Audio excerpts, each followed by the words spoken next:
South Korean newspaper condemned Donald Trump's remarks for belittling efforts toward a peaceful resolution of the nuclear issue. Photo after President Donald Trump's latest tweets on North Korea, in which he said his top diplomat is wasting his time trying to start talks, were seen by some in Asia as sowing confusion, and by others as hard reality.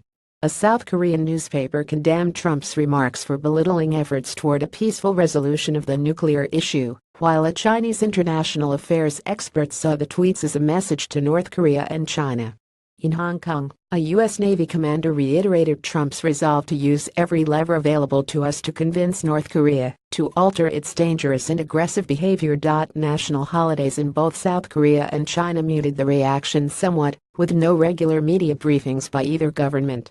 But in a Monday afternoon editorial, South Korea's progressive Kyoung Shinmin newspaper said that Trump's remarks were problematic, primarily because they show inconsistency in policy. To negotiate with North Korea, consistency is the most critical element, it said. U.S. Secretary of State Rex Tillerson made headlines on Saturday when he said in Beijing that the Trump administration is probing North Korea's willingness to talk, though a spokeswoman later said that North Korea has shown no interest in talks on denuclearization.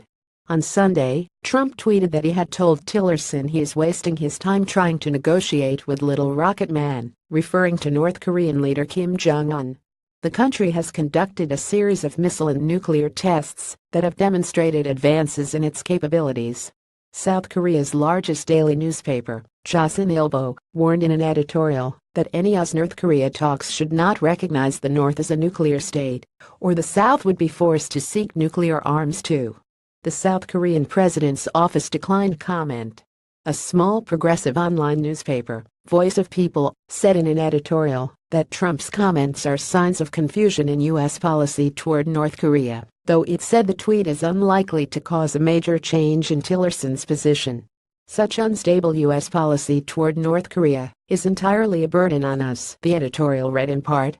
It's not news that Trump and Tillerson have differing opinions on foreign policy, said Chang Xiao, an associate professor at Renmin University's School of International Studies. In my view, Trump hopes both North Korea and China hear what he said on Twitter, he said.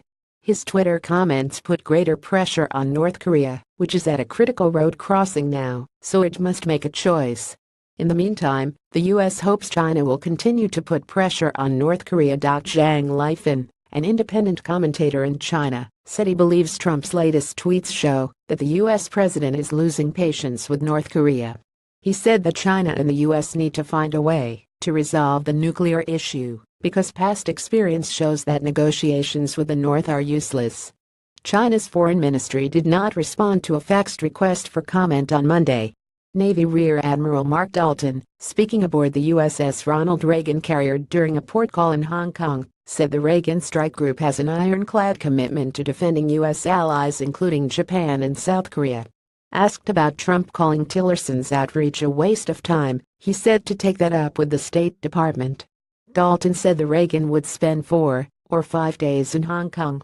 He would not confirm South Korean media reports that the carrier would head to Korean Peninsula waters, giving the standard response that he would not discuss details of future operations. South Korea's Yonhap news agency reported Sunday that the Reagan is expected to train with the South Korean Navy in mid-October. It cited a South Korean Defense Ministry official who spoke on condition of anonymity.